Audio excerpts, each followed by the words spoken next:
Hello again, and welcome to Chapter 2, or Week 2, of U.S. History 1.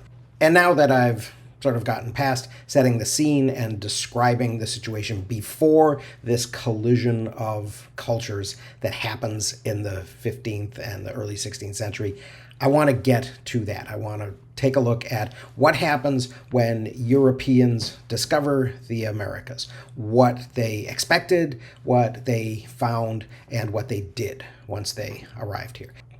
And once again, I will say we're still a little bit before what some historians have thought of as being strictly American history, U.S. history, because a lot of these things were done in other parts of the Americas, the Caribbean, and South America, and done by other peoples than the main groups that would populate the North American colonies. But I think we need to take a look at them before we get on to talking about English colonization. So here we go.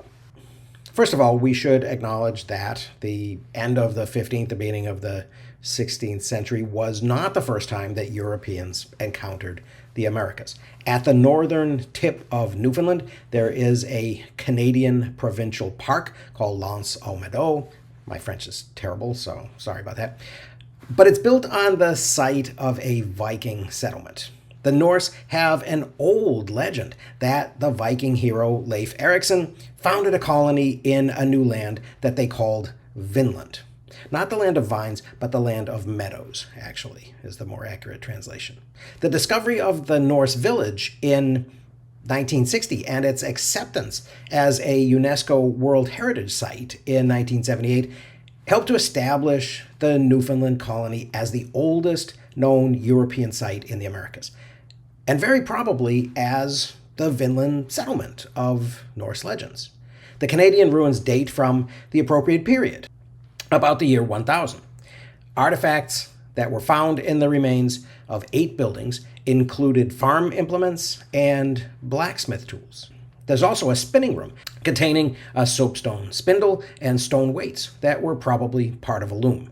The presence of these artifacts suggests the settlement probably included women and possibly even families. The sagas also record that in addition to fighting with the natives, whom the Vikings called Skraelings, the Norse traded with them, and also mentions that the natives were most interested in milk, which of course they had never seen before. And the presence of the spinning room and the cattle, which obviously were not indigenous to the Americas, strongly suggests that the Newfoundland site was a permanent colony, or was at least intended to be a permanent colony, rather than merely a seasonal fishing camp. It was almost certainly an extension of the permanent Viking settlements on Greenland that were the home of Leif Erikson's father, Eric the Red. Norse legends say that in addition to trading with the natives, the Vinland colonists were regularly attacked by vicious warriors, and the Vikings called them Skraelings because of the scary shrieks and screams that they would make to intimidate their foes as they entered battle. And this suggests also that the Newfoundland population resisted the newcomers fairly effectively. This map that was drawn in 1570 and was discovered in Scaleholt, Iceland, shows Great Britain at the bottom right, and Iceland kind of in the center there. And then on the left, Grönlandia, Greenland, Helleland, the land of flat stones, which we think is Labrador, Markland, the land of forests, and Skraelingaland, which a note in the text says was close to Vinland, the land of meadows. The forests of Markland would have been especially interesting to explorers from Greenland because Norse settlements there lacked trees for building. The scarcity of additional Norse sites and, of course, the fact that we're not all speaking Norwegian remind us that the Vikings failed to sustain their settlement in Vinland, in North America. While we can probably attribute this failure partly to the resistance of the Skraelings, another decisive factor was a change in global climate. In the middle of the 14th century, a period of global cooling that lasted about 400 years began, which was known as the Little Ice Age. Scientists have measured the effect of this climate change in tree rings as far away as Patagonia. Changes in temperature and weather were noticed and were recorded in the Mayan and Aztec chronicles, and also in Europe. For example, in paintings depicting Londoners drinking and dancing and skating on the frozen Thames, which, of course, no longer freezes. Pack ice in the North Atlantic would have expanded southward, which would have made travel from Greenland to America much more difficult and dangerous. And Greenland's glaciers advanced, and shortened growing seasons threatened the 500-year-old Viking settlements there. By the early 1400s, the Norse had abandoned these settlements. And of course, without Greenland, it was impossible to sustain a colony in Vinland. This map of Old Greenland, made in 1747, mentions that the coastline where the settlements had once been located have become inaccessible due to, quote, floating and fixed mountains of ice. The map even includes the location of a legendary strait that was believed to have once allowed travelers to sail through the center of the island of Greenland to the side that's closer to North America, but that it also had become shut up with ice. It's kind of interesting to speculate what American history would have looked like if the Vikings hadn't been defeated by the Skraelings and by climate change. Even during the Little Ice Age, Europeans continued to venture into the icy waters of the North Atlantic, and many probably sailed most of the way or all of the way to the New World. Basque fishing fleets, for example, began crossing the North Atlantic to visit the Grand Banks by the middle of the 15th century. The Banks are areas of shallow water on the edge of the North American continental shelf, which are warmed by the Gulf Stream. These warm, shallow waters were the ideal home for bottom-dwelling species like cod and nowadays lobster. Whoever first discovered these rich fisheries of the Grand Banks off Newfoundland and of George's Bank off Cape Cod, by the late 1400s, thousands of Europeans were crossing the ocean to take advantage of this bounty. Venetian explorer Giovanni Caboto, who anglicized his name to John Cabot, reported in 1497 that the Grand Banks were so abundant that you could almost walk across the water surface on the backs of the fish. Cod had been fished in the North Atlantic at least since that period of Viking exploration between 800 and 1000. The Vikings and the Basques used similar techniques, catching fish close to shore and then drying them on wooden racks assembled on nearby beaches. They must have landed regularly and spent a considerable amount of time on the coastlines near these fishing grounds to dry their fish and then to replenish their supplies of fresh water before sailing home. While the locations of these prime fishing grounds were for a while a closely guarded trade secret, by the late 1400s, the Portuguese had found out and had begun sending their own fleets to the Grand Banks. And they developed the innovation of salting the cod before drying it, which made it even more stable and valuable. Salted cod is still an important element of Portuguese cuisine, although nowadays they get their fish from Iceland and Norway. The brother of Portugal's king, who was known as Henry the Navigator, spearheaded his country's exploration of Africa and the Atlantic coast in the 1400s. With his support, Portuguese mariners Bartolomeu Dias and then Vasco da Gama successfully navigated an eastward route to Asia around the bottom of Africa, establishing a foothold there that became a foundation for their nation's trade empire in the 15th and 16th centuries. Portuguese mariners also built an Atlantic empire by colonizing the Canary Islands, the Cape Verde Islands, and the Azores, as well as the islands around Madeira, near Morocco. Merchants then used these Atlantic outposts as starting points for longer journeys. From these ports, Portugal could spread its empire down the western coast of Africa to Angola, which they established south of the Congo Kingdom, and then around to the eastern side, where they established Mozambique, and then eventually to Brazil on the eastern side of South America. Portugal also established trading posts in China and Japan. and controlled the Straits of Malacca between the Indian Ocean and the South China Sea. While the Portuguese didn't try to rule over an immense landmass, their strategic holdings of islands and especially of coastal ports gave them an almost unrivaled control of nautical trade routes and a global empire of trading posts during the 1400s. The travels of Portuguese traders down the coast of Western Africa and their establishment of colonies on both the west and east coasts of the continent introduced the Portuguese to the African slave trade, which was already brisk between African states and the Muslim world. They used this source of labor to grow the very profitable commodity of cane sugar on the Atlantic islands.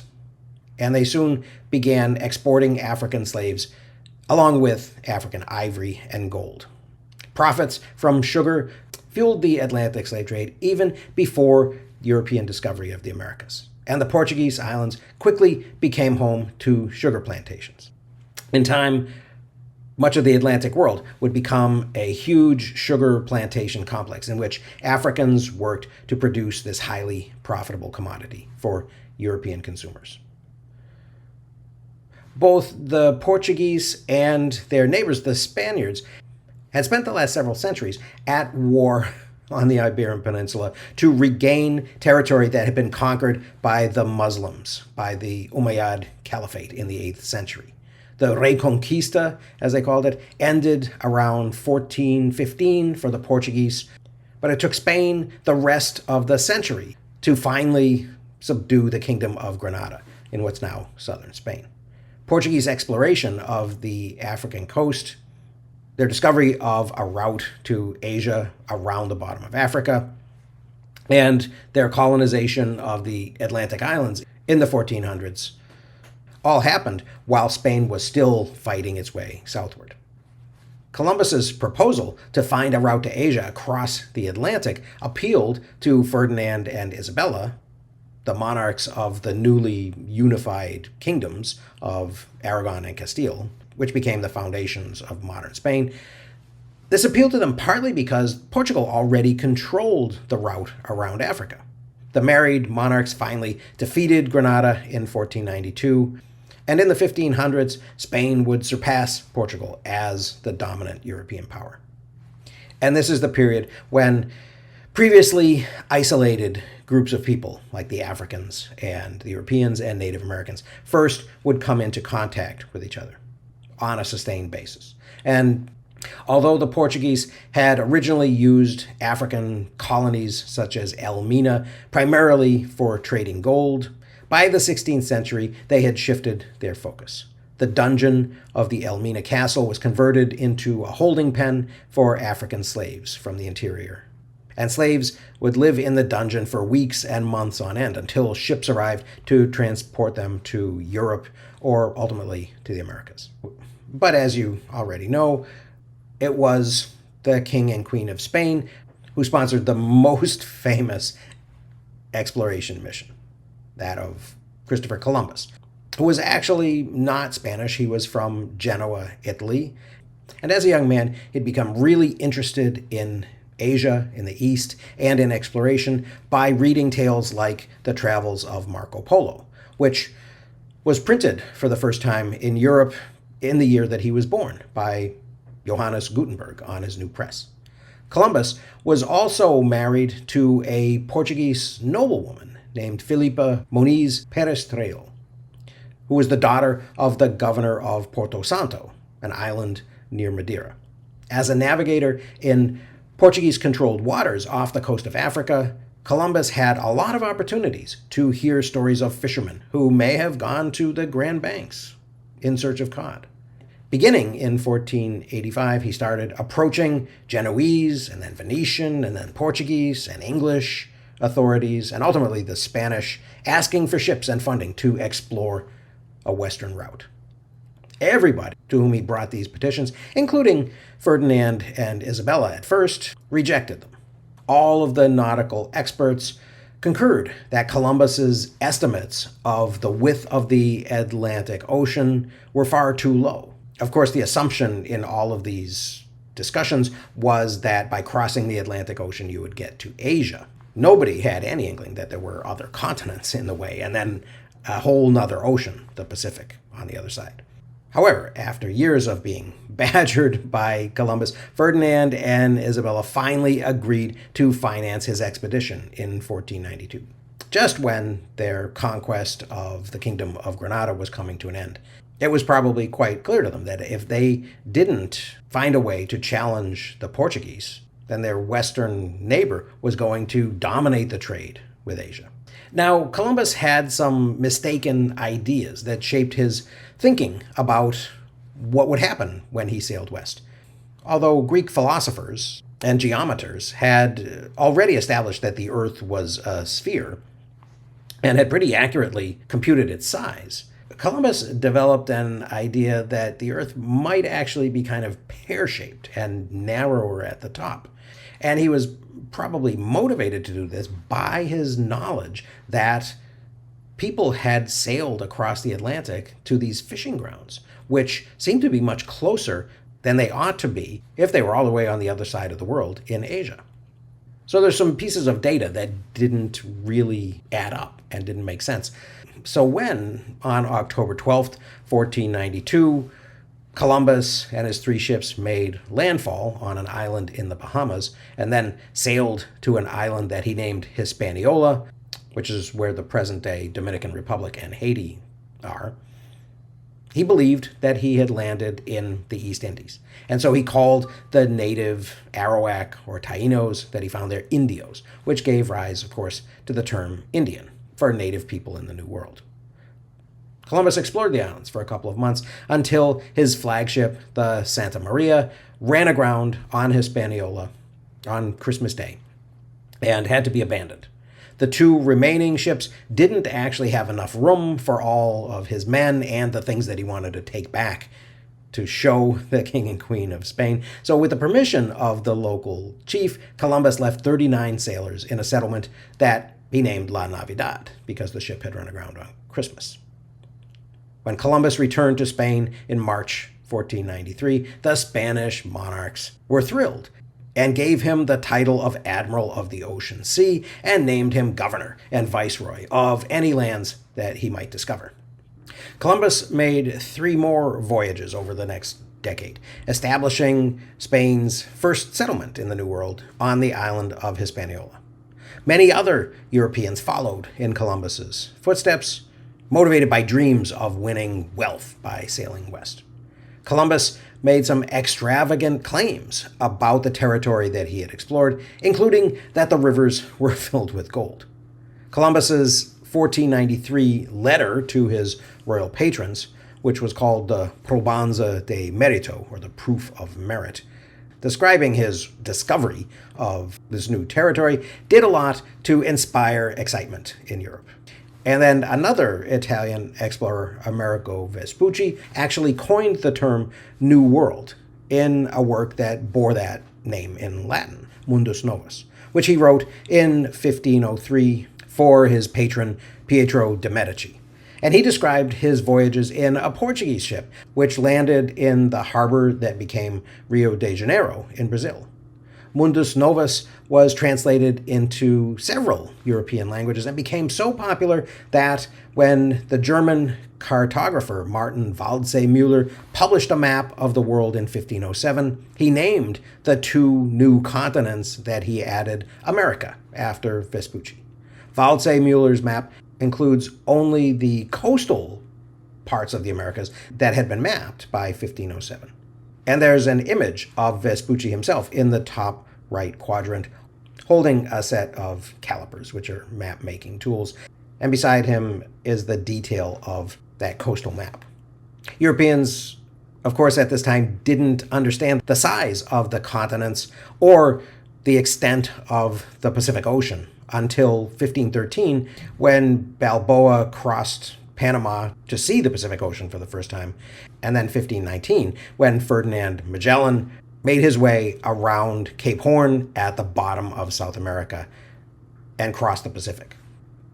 Columbus's 1492 discovery just exacerbated a pre-existing rivalry between Spain and Portugal, because both nations were interested in dominating European politics by acquiring these new lands and the wealth that would go with them. Earlier in the 1400s, Pope Sixtus IV had granted Portugal the right to all the land south of the Cape Verde Islands, and that led the Portuguese king to claim that all the lands discovered by Columbus belonged by right to Portugal. Trying to ensure that Columbus's finds would remain Spanish, Ferdinand and Isabella appealed to the new Spanish-born Pope, Rodrigo Borgia, who went by the title Pope Alexander VI, and he issued 2 papal decrees in 1493 that gave legitimacy to Spain's Atlantic claims at the expense of Portugal. And then, hoping to salvage some of Portugal's other Atlantic holdings, King João II began negotiations with Spain. The resulting Treaty of Tordesillas in 1494 drew a north-south line at the 47th meridian of longitude that passed through part of eastern South America. Spain was granted the territory west of the line, while Portugal retained the lands to the east, which importantly included all of their pre-existing African colonies and their route to Asia. And they also got, of course, what became Brazil. At the time, it was kind of a gamble because nobody really knew how much there was to the west of that line. But in the long run, it turned out to be a good deal for Spain. As I said, Columbus made several more trips. His first return to the Caribbean was in 1495, with 17 ships, 1,200 men, and according to his diaries, seeds and cuttings for the planting of wheat, chickpeas, melons, onions, radishes, salad greens, grapevines, sugarcane, and fruit stones for the founding of orchards. Other Old World crops that thrived in the Americas included coffee and bananas, which were brought from the Canary Islands in 1516. Following the Portuguese example, the Spanish had introduced sugar cultivation in the Canary Islands in the early 15th century. So it only made sense to try sugar in this new tropical paradise that the explorers had found across the Atlantic. Cattle were delivered to Spanish conquistadors in Mexico in 1521, and by 1614, according to one of their chronicles, quote, the residents of Santiago in Chile, over 4,000 miles away, possessed 39,250 head, as well as flocks totaling 623,825 sheep.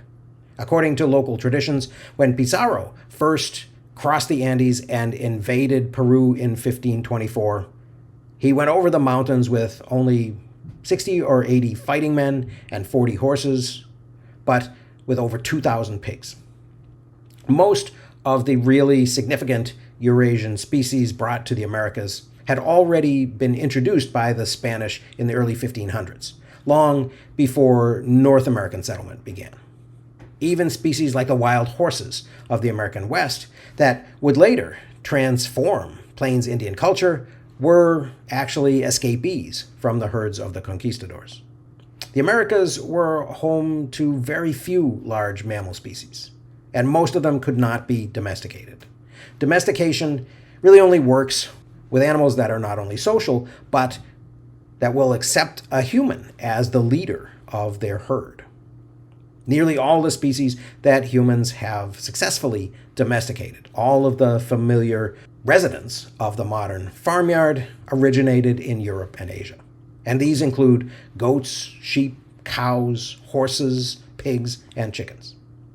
Eurasians began domesticating these animals between 10 and 15,000 years ago. And this was just a little bit too late for the Beringians to have been able to bring domesticated animals with them into North America. And in any case, the Beringians were tundra hunters, not temperate zone pastoralists. Of course, as any good hunter would do, the Beringians had brought their dogs along. Historians call the transfer of plants and animals that began with this European-American contact at the end of the 15th, beginning of the 16th centuries, the Columbian Exchange. The directions of these transfers and their effects on the environments and the people of Europe and America shaped the modern world that we live in today. American maize or corn and potatoes and cassava, all of which were developed by Native Americans beginning between 7,000 and 10,000 years ago, fed growing European and Asian populations, which allowed the building of new cities and new industries, and which remain three of the largest staple crops in the world, even today. European animals like pigs and sheep and chickens and cattle thrived in the Americas, allowing both Europeans and natives to expand and to change their cultures. But before that happened, the most significant change of all was the largely accidental transfer of viruses and bacteria from Europeans to Americans, which caused the deaths of possibly 90 or even 95% of all Native American people. Most of humanity's major diseases originated in animals and crossed from domesticated species to their human keepers. Whooping cough and influenza come from pigs. Measles and smallpox come from cattle. Malaria and avian flus come from chickens. The people who domesticated these species and lived closely with these animals for generations co-evolved with them. Animal diseases became survivable when people developed antibodies and immunities. Without this inherited protection, even routine childhood illnesses like chickenpox could be devastating. The introduction of a disease into an area without immunity is called a virgin soil epidemic. These types of epidemics had happened before in Eurasia, when, for example, the Romans spread smallpox into the populations that they conquered, or in China and then Europe, when the expanding Mongol Empire introduced bubonic plague. The Black Death killed probably half the population of Europe in the 14th century and reduced world population by over 100 million. Virgin soil epidemics then happened in the Americas when explorers and colonists and missionaries introduced Eurasian diseases to Native Americans who had been isolated for thousands of years. The Native Americans, of course, had no immunities, and even diseases that were no longer really deadly to Europeans killed millions. The Eurasian diseases that attacked native populations included smallpox, measles, chickenpox, influenza, typhus, cholera, diphtheria, typhoid, bubonic plague, scarlet fever, whooping cough, and malaria. And to make matters even worse, these diseases didn't happen all at once, but attacked the same populations again and again and again and again, after they had already been weakened by the last disease that had come through. Now, in addition to disease, Columbus's discovery also opened the floodgate of Spanish exploration. And inspired by tales of rivers of gold and timid natives who could easily be controlled, Spanish explorers were relentless in their quest for wealth. Spanish conquistadors had been well trained during the centuries of the recently ended Reconquista, which men of common birth had used as a path to wealth and nobility. Hernan Cortez, for example, was hoping to gain hereditary status for his family and tribute payments and labor from natives, and an annual pension for his service from the crown. Cortez arrived on Hispaniola in 1504 and was part of the conquest of that island, and probably also of Cuba. Anticipating winning honor and riches, Cortez later explored the Yucatan Peninsula. And then in 1519, he invaded Tenochtitlan, the capital of the Aztec or Mexica Empire. He and his men were astonished by the sophisticated causeways and gardens and bridges and temples of the city. But they were alarmed by the practice of human sacrifice, which was a central element of the Aztec religion. But most of all, it was the Aztec wealth that drew the Spanish adventurers. Hoping to get control of the Aztec capital, Cortez took the Aztec king, Moctezuma, hostage.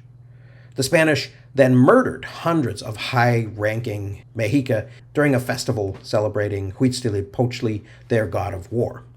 The ambush of unarmed dancers angered the people of Tenochtitlan, who then rose up against the Spanish in what became known as the Noche Triste, or the Sad Night. Cortez and his people fled, retreating down one of Tenochtitlan's causeways to the safety of the shore. And that's what's depicted in the image here. And then because the Aztec Empire wasn't really that well liked by its neighbors, who were being forced to pay tribute and whose young people were being used as sacrifices in the Aztec religious rituals. And this allowed Cortez to form alliances with some powerful native groups, which gave him command of a much larger force than just the Spaniards he had at his disposal. So they besieged Tenochtitlan, and in August 1521, possibly after an epidemic raged through the city, Cortez was finally able to conquer the city, which he made the capital of New Spain and renamed Mexico City. But let's return to the disease, which was even an element of this story of Cortez. The impact of these European germs was one of human history's most severe population disasters. Even the Black Death in the 1340s and early 1350s didn't kill as large a percentage of Europeans. For example, there were probably between 1 million and 2 million people living on the Caribbean island of Hispaniola in 1492, when Columbus left his 39 contagious sailors in La Navidad.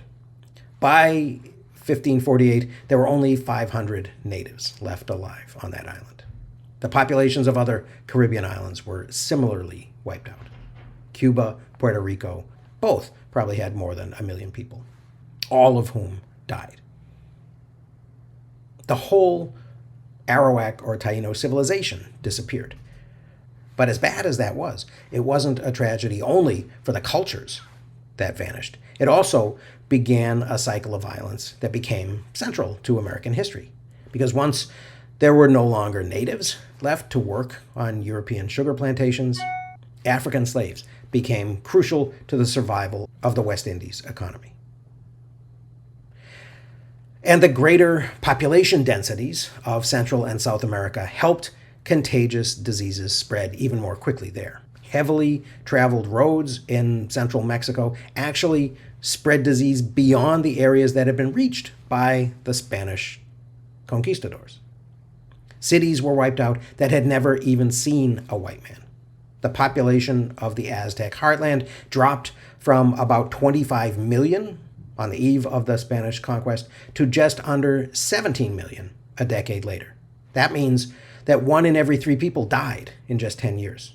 And after another decade, the Aztec population was reduced to about 6 million. 3 out of 4 people in the Aztec world disappeared in 20 years. Imagine writing a list of all the people you know and then randomly crossing off 3 out of every 4 names. By 1580, the Aztec Empire had been hollowed out to less than 2 million people from a starting point of 25 million. Now your list is down to 1 in 10. Isolated rural communities may have been a little luckier than central cities on trade routes, which were often completely emptied. The city of Zempoala, for example, held 100,000 Aztec citizens in 1519. There were only 25 native inhabitants in 1550. The Inca Empire in the Andes suffered the same fate. 90% of the South Americans died, and they started dying before the white men ever arrived, which caused confusion and dismay. When Pizarro crossed the Andes with his 80 conquistadors and 2,000 pigs, he found social chaos. Huayna Capac, the Inca leader who had extended the empire into Chile and into Ecuador, had died of smallpox, along with his favorite son and heir in Quito. His 2 younger sons then began a brutal civil war for control of the empire. The younger son, Atahualpa, finally defeating and assassinating his older brother, Huascar, with the help of Pizarro. And the war and the weakness of the reduced Inca population gave Pizarro the opportunity that he needed. And ultimately, after helping Atahualpa kill Huascar, Pizarro killed Atahualpa himself in 1533, which ended the Inca Empire. Pizarro built his capital in the Inca imperial city of Cusco, and then he founded Lima, Peru, down on the coast. But like Cortez, Pizarro had to worry about not only the natives of the new territory that he was conquering, but also competitors from his own country. A Spanish rival ultimately assassinated him in 1541. Another member of Pizarro's little band of conquistadors that attacked the Inca Empire was Hernando de Soto. And after the Inca invasion was over, he landed an expedition in Florida in 1539 and explored territory which is now in the states of Georgia and South Carolina and North Carolina and even Tennessee and Alabama and Mississippi and Oklahoma. Everywhere he went, the conquistador reported that the land was thickly settled with large towns. Now, De Soto didn't stay long. He died of fever in Louisiana in 1542. And then the region wasn't much visited again by Europeans, or at least it wasn't written about, until the French aristocrat La Salle traveled down the Mississippi in 1670. Where De Soto had seen fortified towns everywhere, La Salle saw no one. The entire region was empty, apparently from diseases that De Soto and his men had left behind. The French explorer traveled hundreds of miles, he said, without passing a single village. Historians were kind of unaware until very recently that the American South had once been heavily populated with natives before the arrival of contagious Spanish explorers and possibly missionaries. Now, traditional European or Eurocentric American histories of this period often present the victory of the Spanish over the Aztec Empire and the subsequent victories of people like Pizarro as an example of the superiority of the Europeans, or at least European warfare over the savage Indians. The reality is much more complex. When Cortez explored central Mexico, he walked into a region that was already simmering with native conflict. The 25 million people in the Valley of Mexico were not happily living under Aztec control. Many of these people resented it and were ready to rebel. And so Cortez was able to take advantage of this. He was also helped by a native Nahua slave woman called Malintzin, known in Spanish history as La Malinche or as Doña Marina, her Spanish name. The natives of Tabasco had given him Malintzin as a tribute slave, and she learned to speak Spanish as well as several native languages, and she translated for Cortez in his dealings with Moctezuma. And this is an image of Moctezuma on the throne speaking with Cortez to the right and Malintzin at his side.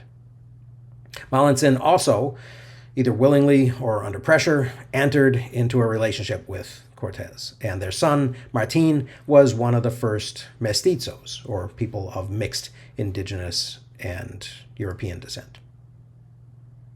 Malintzin remains a controversial person in Latin American history. Some people view her as a traitor because she helped Cortez to conquer the Aztecs, while others see her as a victim of European imperialism. In either case, she's an example of how native people responded to the arrival of Europeans. And without her, of course, Cortez would not have been able to communicate. And without the language bridge, he would have been much less successful in destabilizing the Aztec Empire. So this is just one example of the role that native people played in shaping this conquest of the Americas.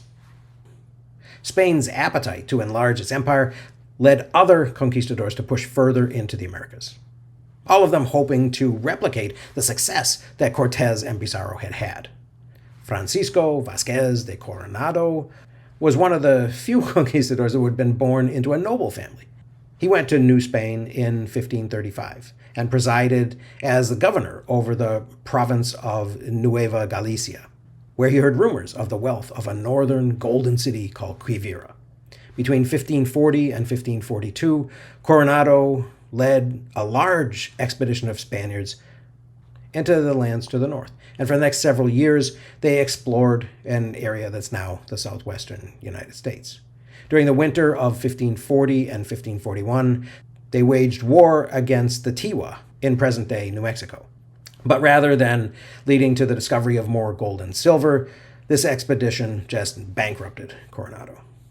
Now, in addition to pre-existing wealth, to the gold and silver that they hoped to take from the rulers of these native nations that they conquered, the Spaniards were also interested in having natives work for them. To add to this labor force, Spain granted encomiendas that were legal rights to not only land, but to groups of native people living on the land. And this was something that the Spanish had done in Spain during the Reconquista. As they retook territory from the Muslim occupants, people who had helped in that conquest were given grants of land and of the people who lived on it. And they were responsible for ensuring that these formerly Muslim people who had been forced to convert remained faithful Christians. And so there was kind of a spiritual element of this, because, of course, the Spanish imagined that they were saving these people's souls. And in return for saving their souls, the Spanish got the benefits of the labor of these people.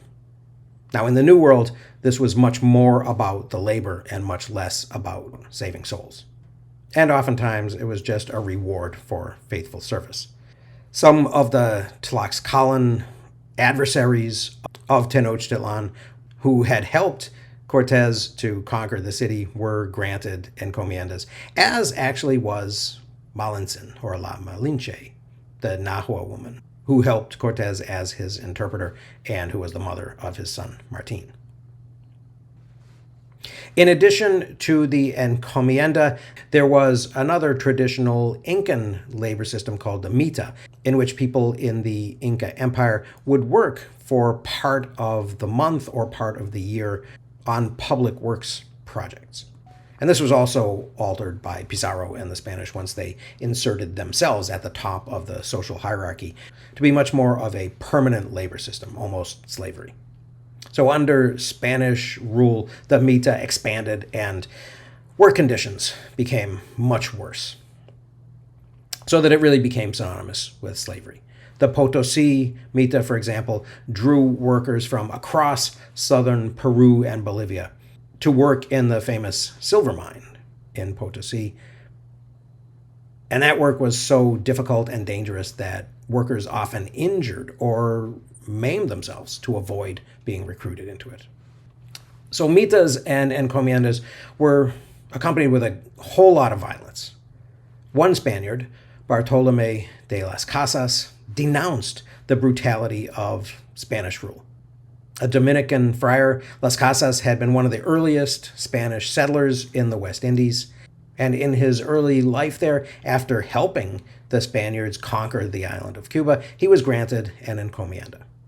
But seeing the rapid destruction of entire populations on islands like Hispaniola and Cuba, and not having any type of understanding of disease, because of course no one had a germ theory of disease until really the end of the 19th century.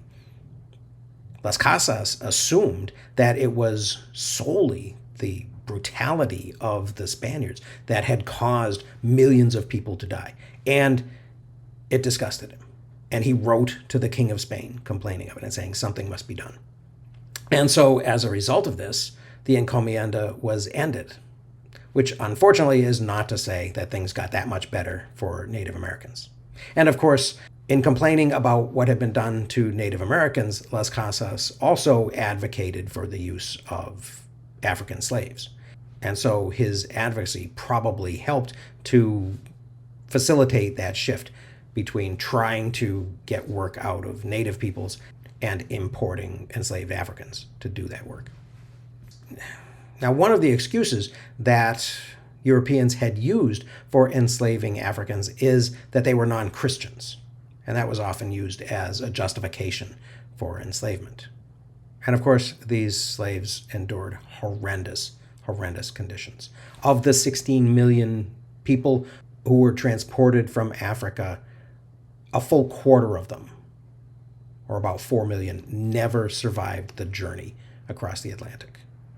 And then those that did survive were often worked to death on sugar plantations in 1 to 3 years.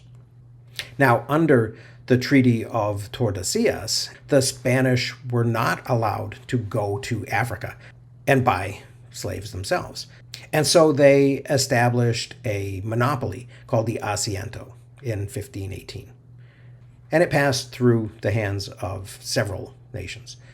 The Dutch West India Company was awarded the monopoly in 1675 and held it until 1713, when the Asiento passed to the British South Sea Company, who held it until 1750.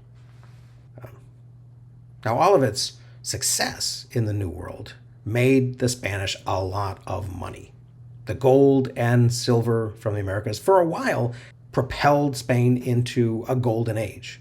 Riches poured in from the new colonies, especially the silver mines at Potosi in the Andes and Zacatecas in Mexico. And new ideas poured in from other countries.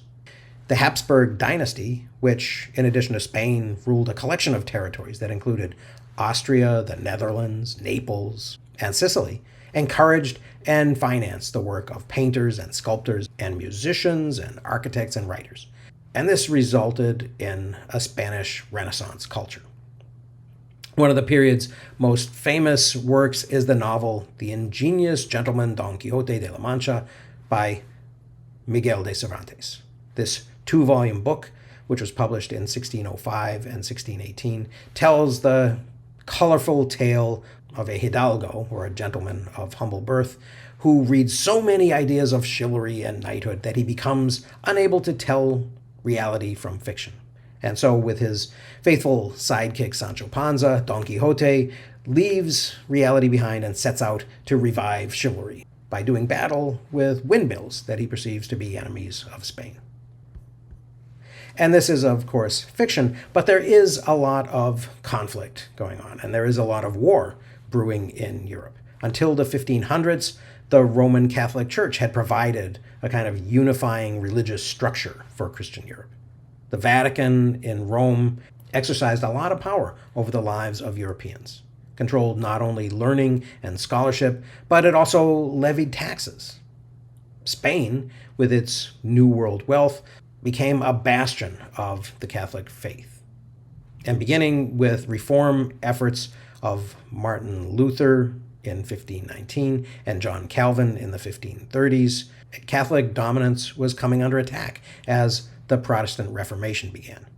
During the 16th century, Catholic nations responded to the growth of Protestant ideas by treating them as heresy. And this religious turmoil influenced the New World as well, since different nation states were competing not only for control of new territories, but also on religion. And although a lot of this was about differences of opinion on theological questions, there was also a political element. In 1526, the English scholar William Tyndale translated the Bible into English. And then the big break happened in England in the 1530s when Henry VIII established a new Protestant state religion, which we now know as Anglicanism. Originally a devout Catholic, Henry had initially opposed the Reformation. Pope Leo X had even awarded him the title Defender of the Faith. The tides turned, however, when Henry's Spanish Catholic wife, Catherine of Aragon, the daughter of Ferdinand and Isabella, failed to produce a male heir for Henry, and the king wanted an annulment to the marriage. The Pope, who was an ally of Ferdinand and Isabella, refused the request. And so Henry left the Catholic Church and established the Church of England with himself at its head. And this left him free to annul his own marriage and marry Anne Boleyn. But his new queen also failed to bear him a son, and when she was accused of adultery, Henry had her executed.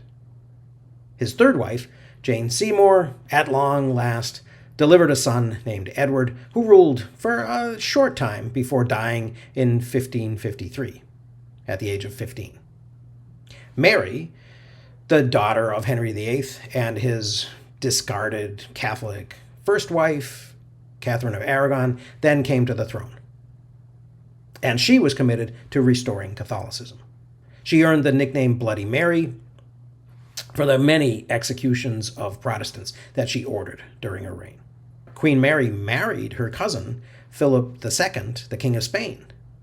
And Philip actually became King of England while he was married to Mary. When she died in 1558, her half-sister Elizabeth took the throne as Queen Elizabeth.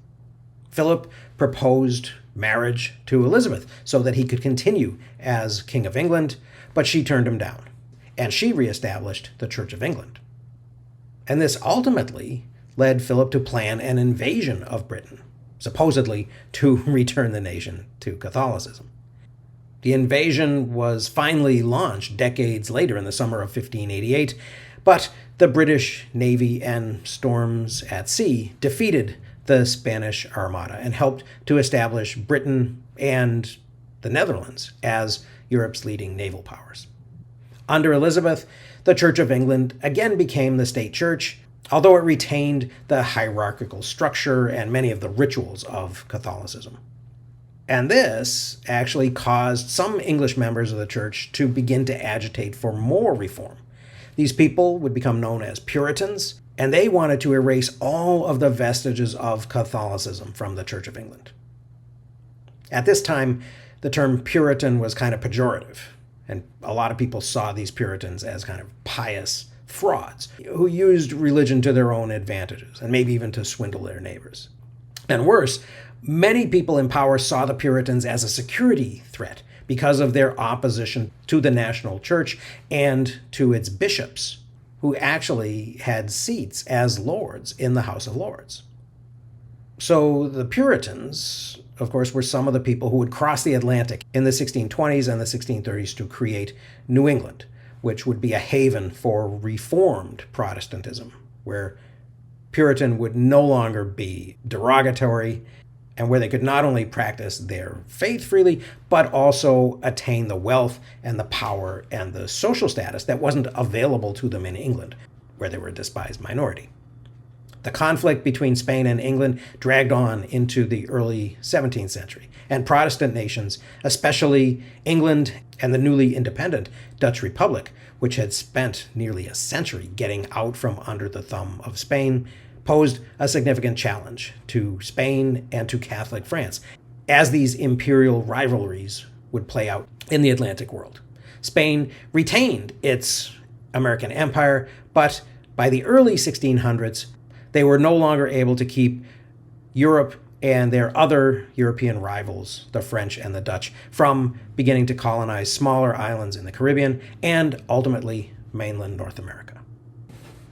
Although England had originally lacked the naval power and the financial resources to really challenge the Spanish and the Portuguese in the Atlantic, English monarchs had been carefully keeping track of developments in this new Atlantic world and had taken steps to try to assert England's claim to some part of the Americas.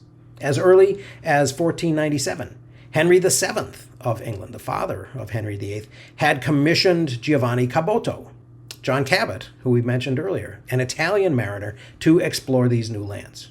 Caboto sailed from England to the Grand Banks and made landfall somewhere on the North American coastline. He was the one who had reported that the cod were so numerous on the Grand Banks that you could almost walk across the surface of the water on their backs. And for the next century, English fishermen routinely crossed the Atlantic to take advantage of these rich fisheries off the North American coast. And as we'll see later, the status of the Grand Banks fishery becomes a major element of a bunch of treaties throughout the colonial and even the national period of American history. But at first, at least, English colonization efforts weren't in the New World. They were closer to home because England was devoting a lot of its energy to subjugating Ireland. And partly this was because the Spanish were aiding the Catholics in Ireland to resist English occupation and colonialism. But even while they were working on that, people like Queen Elizabeth approved and signed letters of marque for English privateers. And these were sea captains to whom her government gave commissions to raid the enemy at will. These professional pirates cruised the Caribbean, plundering Spanish ships wherever they could. And each year, the English took more than 100,000 pounds from Spain this way. And in fact, the English privateer Francis Drake first made a name for himself when, in 1573, he looted silver and gold and pearls from a single Spanish convoy that was worth more than 40,000 pounds. Elizabeth did actually authorize an early attempt at colonization in 1584, when Sir Walter Raleigh, a favorite of the Queen's, tried to establish a colony at Roanoke, an island off the coast of present-day North Carolina. The colony was small. Only 117 people were sent. And in 1587, their governor, John White, returned to England to try to get more people and more supplies. But he was then unable to return to Roanoke for another 3 years. And this would have been because 1588, of course, was the year of the attempted Spanish invasion and the defeat of the Armada. When White's resupply ships finally arrived in 1590, the entire colony had vanished. Governor White never discovered whether the colonists had gone off to live with the Indians or whether some other disaster had destroyed the colony. Roanoke is still known as the Lost Colony. But even with this disaster in Roanoke, English advocates of colonization promoted the commercial advantages and the value of a North American colony as a thorn in the side of Spain. And English merchants and aristocrats began to pool their resources and form joint stock companies, which were kind of the precursors of modern-day corporations. These companies received charters from the English crown to establish colonies, and the first permanent English settlement was finally established by a joint stock company, the Virginia Company, which was named for Elizabeth, the Virgin Queen.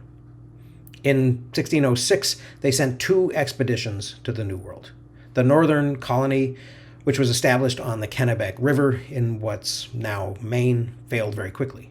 But in early 1607, 144 settlers arrived in Chesapeake Bay. Finding a river that they named the James in honor of their new king, James I, they established a little settlement in a marshy region that had been shunned by the local Indians and named it Jamestown. And we'll spend a whole lot more time next week talking about the problems and the difficulties that the Jamestown colonists faced. But in addition to the Protestants, there were even other Catholics who were interested in getting a piece of the New World. In the early 16th century, France joined the race to explore America and exploit the resources of the Western Hemisphere. The navigator Jacques Cartier claimed northern North America and named the area New France. From 1534 to 1541, he made 3 voyages on the Gulf of St. Lawrence and into the St. Lawrence River.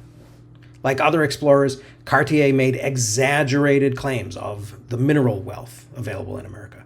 But he was unable to send back great riches to France or establish a permanent settlement. The explorer Samuel de Champlain sailed in the Caribbean in 1601 and then to the coast of New England in 1603, before traveling even farther north and founding Quebec in 1608. Champlain made a number of Atlantic crossings and worked tirelessly to promote the idea of New France. Unlike other imperial powers, though, France fostered especially good relationships with native peoples, which paved the way for French exploration further into the continent, around the Great Lakes and Hudson Bay, and eventually the Mississippi. Champlain made an alliance with the Huron Confederacy and agreed to fight with them against their traditional enemy, the Iroquois. The French were primarily interested in commercial relationships, so they created trade outposts and relied on native hunters to supply furs, especially beaver pelts, in exchange for French trade goods. The undercoat of the beaver's fur is very fine and could be felted into really, really high quality hats that were extremely popular throughout Europe. The French also dreamed of replicating the wealth of Spain by colonizing the tropics. When Spanish control of the Caribbean began to weaken, the French first turned their attention to some of the smaller islands of the West Indies. And by 1635, they had colonized two, Guadeloupe and Martinique. Later, in the 17th century, the French would move on larger islands, including Hispaniola itself, establishing what became Haiti. And although it had lagged far behind Spain and Portugal, France's Caribbean possessions became lucrative sugar islands that turned a huge profit for French planters by, once again, relying on enslaved African labor. The Dutch entrance into the Atlantic world is again part of this story of religious and imperial conflict. During the 16th century, the provinces of what was then called the Spanish Netherlands adopted Calvinism and began a long struggle to gain their independence from Catholic Spain. Established in 1581, but not recognized as independent by Spain until 1648, the Dutch Republic, or Holland, quickly made itself a powerful force in the race for Atlantic colonies and for wealth. The Dutch relied on two powerful corporations, the Dutch East India Company, chartered in 1602 to trade in Asia, and the Dutch West India Company, established in 1621 to colonize and trade in the Americas. While employed by the Dutch East India Company in 1609, the English sea captain Henry Hudson explored New York Harbor and sailed up the river that now carries his name. Like many explorers of the time, Hudson was actually seeking a northwest passage through America and to Asia. Europeans were still unaware of the width of North America, and actually would remain unaware of how wide North America really was until the 19th century. But although he didn't find a Northwest Passage, the furs that were harvested from the region that Hudson explored, especially beaver pelts, provided a reason to claim it for the Netherlands. The Dutch named their colony New Netherlands, and it served as a fur trading outpost, with headquarters at New Amsterdam on the island of Manhattan, and a trading post at present-day Albany, up the Hudson River. So England came kind of late to the North American colonization race. As Jamestown limped along into the 1610s, the Spanish Empire expanded around the globe and grew rich. And although they dominated the Caribbean, Central, and South America, the Spanish didn't completely ignore North America either. In 1565, Spain had established the first permanent European colony in North America at St. Augustine in Florida. Florida would remain Spanish territory until the early 19th century, which may help explain why St. Augustine is not better remembered as the first European settlement. After Jamestown's founding, English colonization in the New World accelerated. In 1609, a ship bound for Jamestown got caught in a storm and landed on Bermuda. And some people believe this incident helped to inspire Shakespeare's 1611 play, The Tempest. The ship's commander, George Somers, claimed the island for the English crown. The English also began to colonize small islands in the Caribbean that had been overlooked by the Spanish. They established themselves on St. Christopher in 1624, Barbados in 1627, Nevis in 1628, and Montserrat and Antigua in 1632. From the start, the English West Indies had a commercial purpose, producing cash crops of tobacco and then sugar. Very quickly, by the mid-1600s, Barbados had become probably the most important English colony because of the sugar produced there. Barbados focused on sugar to such an extent that they stopped planting food and relied on New England and the mid-Atlantic colonies for food for their slaves and feed for their horses and oxen. And Barbados became a model for other English slave societies on the American mainland. And these differed radically from England itself, where slavery was not practiced. English Puritans also began to colonize the Americas in the 1620s and 1630s. And these intensely religious migrants dreamed of creating communities of Reformed Protestantism, where they also would have opportunities for social advancement and wealth. One of the first groups of Puritans to move to North America, known as the Pilgrims, were led by William Bradford. And they had originally left England to live in Leiden, in Holland. But fearing that their children were losing their Englishness, they decided to continue on to North America in 1620 and settled at Plymouth, which was the first successful English colony in New England. 102 migrants crossed the Atlantic aboard the Mayflower and signed a document known as the Mayflower Compact, which some people see as an expression of a democratic spirit because of the cooperative and inclusive nature of the agreement to live and work together. In 1630, a much larger contingent of Puritans left England to escape conformity to the Church of England and founded the Massachusetts Bay Colony. Although the Bay Colony's leaders, such as John Winthrop, wrote of their goal to create what they called a city upon a hill at Boston that would become an example of pious living, the leaders of the colony were also very interested in material success. Winthrop, a Puritan leader who helped to establish Boston and then was governor of the Bay Colony 4 times before 1650, had sent his second son Henry to help establish Barbados in 1626. And then when Oliver Cromwell's Civil War halted the flow of commercial shipping between England and the 10-year-old Bay Colony in 1640, trade with the West Indies helped to save Boston's economy. Governor Winthrop's younger son, Samuel, joined the growing community of New England merchants in the Caribbean Sugar Islands in 1647. And we will talk much more about this in the next chapter, but that's a not so brief introduction to the first contacts between Europeans and the New World and what they did there. So I hope you found that a little bit interesting. Thanks very much for watching. I'll see you again very soon.